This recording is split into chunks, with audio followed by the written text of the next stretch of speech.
parlamentar, cumprimentar o Sr. Ministro e também o Sr. Secretário de Estado.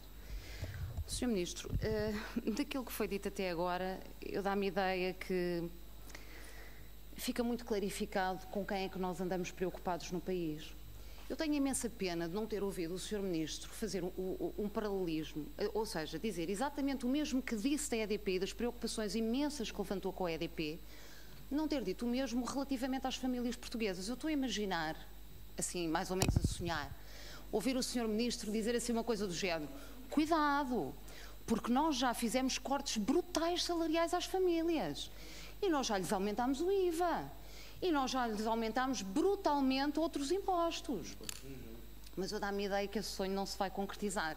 Mas ouvi o Sr. Ministro dizer assim: cuidado, coitada da EDP, isto agora estou eu a acrescentar, como é evidente. Já lhe cortámos 100 milhões de euros por causa das rendas, já lhes cortámos 70 milhões de euros agora por causa da contribuição extraordinária do setor elétrico. Cuidado! Pois, Sr. Ministro, estes coitadinhos só em pouco mais de metade do ano passado obtiveram um lucro de 800 milhões de euros. São os coitados do Sr. Ministro. É com estes que o Sr. Ministro anda preocupado. Tem trabalhadores, mas os trabalhadores não obtiveram lucro nenhum de lucro da EDP. Não é verdade, Sr. Ministro? Pronto. E as famílias também têm filhos para criar. Também têm filhos a quem não podem deixar de alimentar. Portanto, agora eu estou a imaginar na cabeça do Sr. Ministro, eventualmente, qualquer coisa como um rótulo de ai, que demagogia. A demagogia dá para os dois lados. É, não é, Sr. Ministro? Pois. Eu tenho reparado que, quando falamos da realidade concreta portuguesa, os senhores imediatamente rotulam de demagogia. E é uma coisa extraordinária. Olha, Sr. Ministro, eu gostava de deixar de ouvir o Sr. Ministro dizer que esta contribuição extraordinária do setor elétrico permitiu não criar mais impostos para as pessoas. Isto é que eu acho que é uma verdadeira demagogia, Sr. Ministro. Porque, Sr. Ministro, quer isto dizer que se eventualmente tivessem criado esta contribuição extraordinária mais cedo, não era preciso ter aumentado tanto o IRS ou o IVA ou ter cortado tanto nos salários? Então, porquê é que não o fizeram?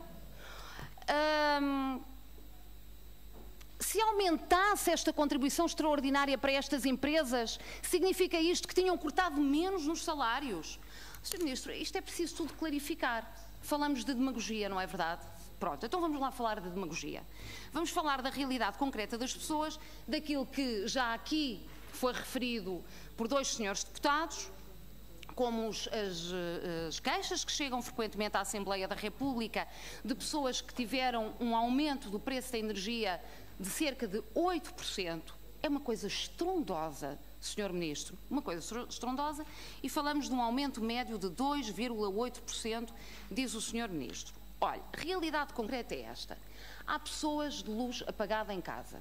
Há pessoas que não têm capacidade para pagar um serviço essencial e um bem essencial que é o seu acesso à energia. E eu pergunto, como é que o Sr. Ministro resolve esta situação? Porque isto é que são os problemas concretos do país para resolver, não é? Ou seja, todos aqueles paupérrimos a quem o Governo permitiu pagar um custo da eletricidade, retirando o preço do IVA, não é? Desculpe, o cálculo do IVA, não é verdade? Esse grupo não chega às verdadeiras necessidades. Ou seja, é muito mais reduzido. Eu pergunto há pessoas sem luz em casa, como é que o Ministro responsável pela energia resolve esta questão, sabendo que isto tem a ver com o custo da energia? Há empresas estranguladas com o custo da energia. O que é que o Ministro responde a essas empresas? As autarquias locais andam estranguladas também com o custo da energia. Falou-se aqui ainda há pouco da questão da iluminação pública. Não é pera doce para as autarquias, que têm que prestar serviço e têm que pagar serviço em benefício dos seus municípios. E eu não quero descartar-me também, obviamente, da questão do IVA na eletricidade. Sr. Ministro, isto teve reflexos graves para as famílias relativamente ao custo da energia. Agora o Sr. Ministro diz assim, então está bem, baixem lá a energia para 6% e digam-me onde é que vão buscar a receita relativamente a esse diferencial. E eu pergunto ao Sr. Ministro porque é que os senhores andaram a baixar o IRC a estas empresas, justamente como a EDP. Então, quer dizer, de um lado podem tirar, do outro não podem. É que só podem mesmo tirar do bolo fiscal, não é verdade, e das receitas fiscais, aquilo que cabe aos vossos afilhados, não é? Aos vossos afilhados como a EDP, as RENs e coisas do género. Mas aos vossos enteados, que são as famílias portuguesas, não é verdade? Aí já não dá para tirar nada, não há receita fiscal que aguente, não há... Quer dizer, Sr. Ministro, vamos ver, são questões de opções políticas. Sr. Ministro, eu gostava de saber também o seguinte, eu vi o Sr. Ministro, acho que bem, andar por aí sobre o litoral para ver os problemas e determinar que seria feito um investimento de 300 milhões de euros sobre o litoral. Nesta comissão nós não vamos discutir litoral, isso ficará naturalmente para a Comissão de Ambiente, mas eu só gostava de saber uma coisa. O Sr. Ministro tem ideia de qual será o impacto da construção da barragem do Tua sobre o litoral e nomeadamente sobre a erosão do litoral? O Sr. Ministro tem ideia de qual será o impacto do Programa Nacional de Barragens sobre o litoral? Queremos falar em investimento sobre o litoral, Sr. Ministro, vamos falar de prevenção. E o Sr. Ministro sabe que estamos a falar de um monumental erro sobre o litoral.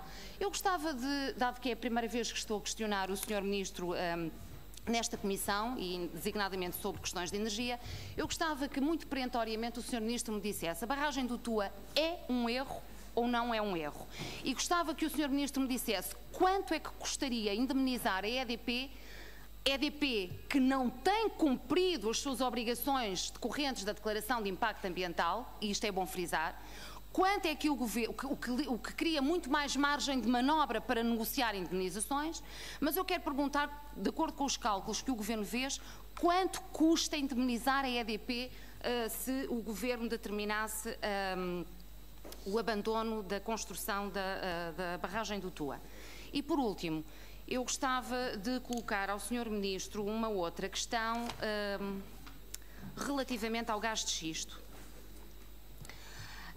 O Sr. Ministro sabe que a exploração deste combustível fóssil tem enormes impactos ao nível das alterações climáticas e designadamente a libertação de metano, portanto gás com efeito de estufa.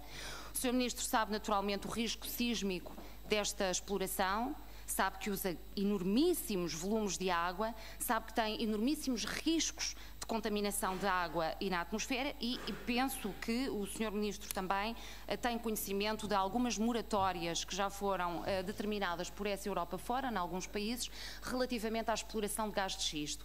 Eu sei que nós não exploramos, mas a prospeção anda por aí.